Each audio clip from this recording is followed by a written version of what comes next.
kubikmeter er de har kørt ud i år? Jamen, inden vi er færdige i aften, så runder vi der 208.000 kubikmeter. 208.000? Ja. Og det skal lige siges, at det i dag er den 11. 12. september. Ja. Så der er stadig lidt at rende noget endnu. Ja. Hvor meget regner I med sådan skud på tasten? Ja, men det er sgu lidt stadig mellem 212 og 15 stykker, så ja. Det er stil, det vil jeg tro. Det er så mange her til sidst, hvor hvem tager en gyldevogn, og hvem tager udlægger, sådan noget, hvad de lige finder på. Ja.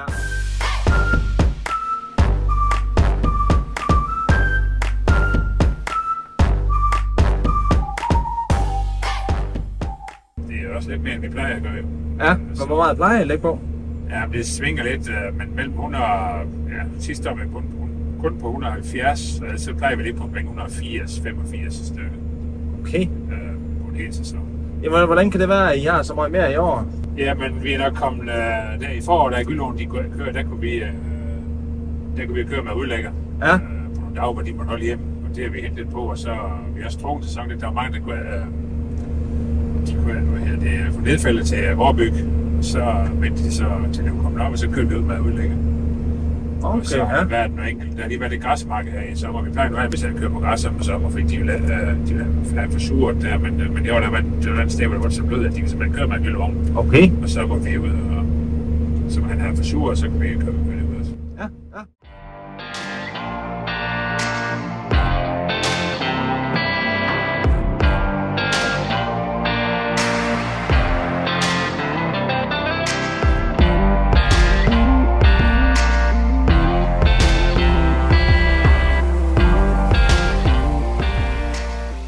Men hvor mange er I på sådan et hold der? Nu er det jo sådan udlægger her, den kører jo så hele døgnet rundt, når det er I kører.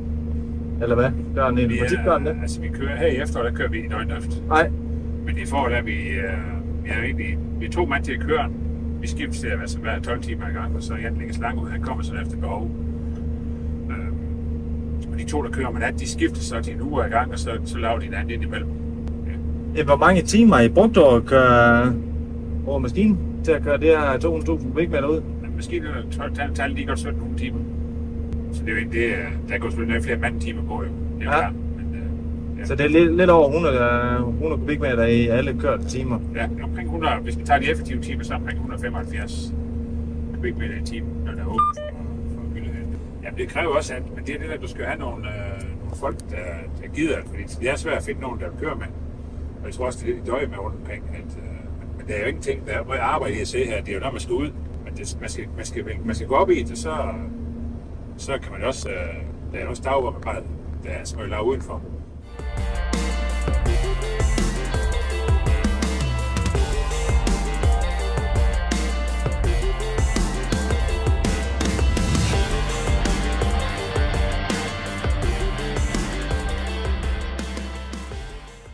Men altså, de kører godt, det er stabilt maskine til sig.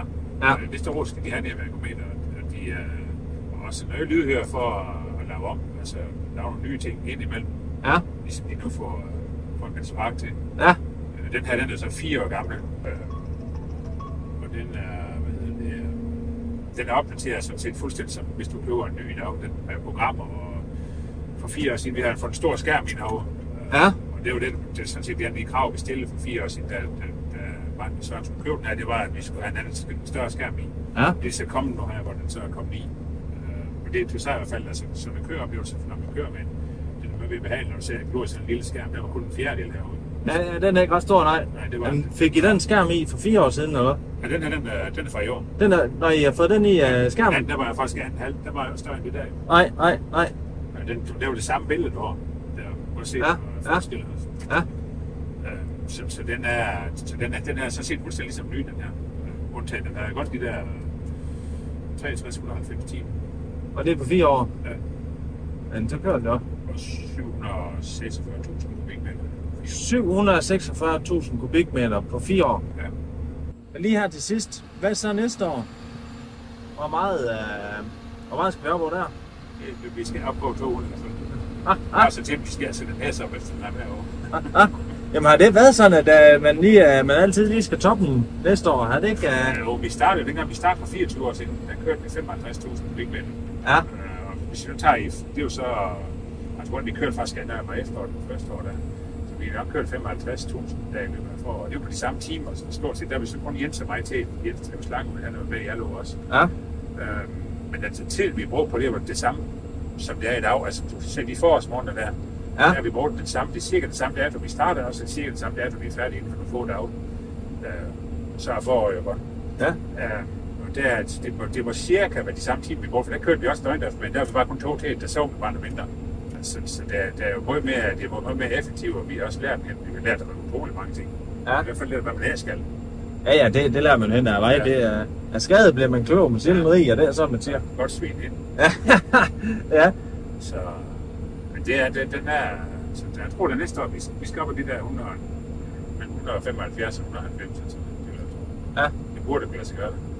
Ja, må det ikke, det kan det. Også selv maskinen er ved at være ny længere, så skal jeg stadigvæk. Altså, de plejer at køre ret stabilt. Den sidste time op, den har godt 9.000 timer.